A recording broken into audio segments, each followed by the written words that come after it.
বাড়িতে কেউ মারা যাওয়া পর্যন্ত দেখা যাচ্ছে প্রত্যেকটা পরিবারকে সহযোগিতার মাধ্যমে এনেছে এবং সেই প্রকল্পের মধ্য দিয়ে সেই সহযোগিতার ব্যবস্থা করেছে। এইভাবে আমাদের সরকার একের পর এক উন্নয়ন চলেছে।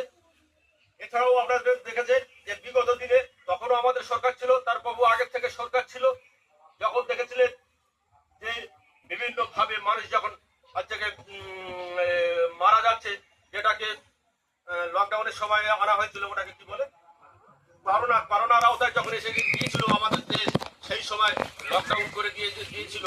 সেই লকডাউনের সময় হচ্ছে গিয়ে আপনাদের ছেলে সব বাইরে অন্য জোগাড় করে আনার জন্য, কিন্তু দেখা গিয়েছিল যে লকডাউনের ক্ষেত্রে সেই সব লোকজন সবাইকে বাড়ি আসতে হয়েছিল।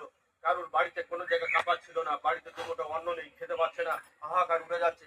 তখন দিদিও চিন্তা ভাবনা করলো যে এইসব ফ্যামিলিগুলোকে বাঁচাতে হবে, এবং দিদি চিন্তা করলো আমি যে জনদরদি সরকার, আমি যে গরিবের সরকার, আমি যে মামাটি মানুষের সরকার, আমার এই মামাটি মানুষের সরকারের পাশে আমাকে থাকতে হবে। তবেই তো তারা আমাকে এই মসনাদে বসিয়ে রাখবে এবং আমাকে বারবার আমাকে এই জায়গাটাকে দখল করে রাখার চেষ্টা করবে। তাই তিনি তখনই বলেছিলেন যে আমি এদেরকে আমার অর্থ থেকে, আমার তহবিল থেকে যত কিছু চাল এবং গম আছে, আমি এদেরকে উজাড় করে দিয়ে দেবো যতদিন লকডাউন থাকবে। তাই তো আপনারা তখন কে সাইকেলে করে, কে ভ্যানে করে এক একটা ফ্যামিলি চাল এবং আটা এবং গম তখন নিয়ে এসে আপনারা সেইভাবে জীবিকাটা বাঁচিয়েছিলেন। এইভাবে আমাদের সরকার একের পর এক উন্নয়ন করে চলেছে এবং যখনই যা কথা দিচ্ছে সেই কথা অনুযায়ী 100% কাজ করছে।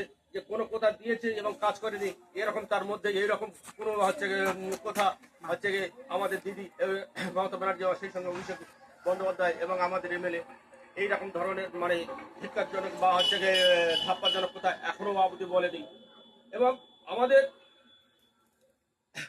সরকার চালাতে গেলে আমরা দেখেছি আমাদের বাইরে যারা থাকে, যারা বিরোধী সরকার, সেটা হচ্ছে বিজেপি সরকার। সেই বিজেপি সরকার আপনাদেরকে বারবার বলেছে যে আমাদের ভোট দাও, আমরা দেব আপনাদের 2 লক্ষ টাকা করে, যে আপনারা জিরো ব্যালেন্সের অ্যাকাউন্ট করুন।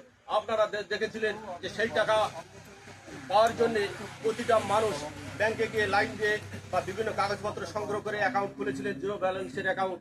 কিন্তু কোথায় সে টাকা? যারাই ধনী তাদের কাছ থেকে এনে দেবে বলেছিল, সেই ধনীগুলোর টাকা সেইভাবে ধনীদের কাছে থেকে গেছে, আমাদেরকে থাপ্পা দিয়ে তারা চলে গেছে। তারা বলেছিল যে বছরে 2 লক্ষ মানুষকে আমরা চাকরি দেবো, অর্থাৎ এই 2 লক্ষ মানুষ কারা?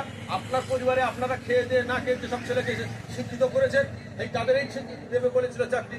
কিন্তু দেখা যাচ্ছে যে তাদেরকে সেই চাকরি দেওয়া দুধের কথা, কোনো কিছু নয়, ছাড়া কোনো কিছু নয়।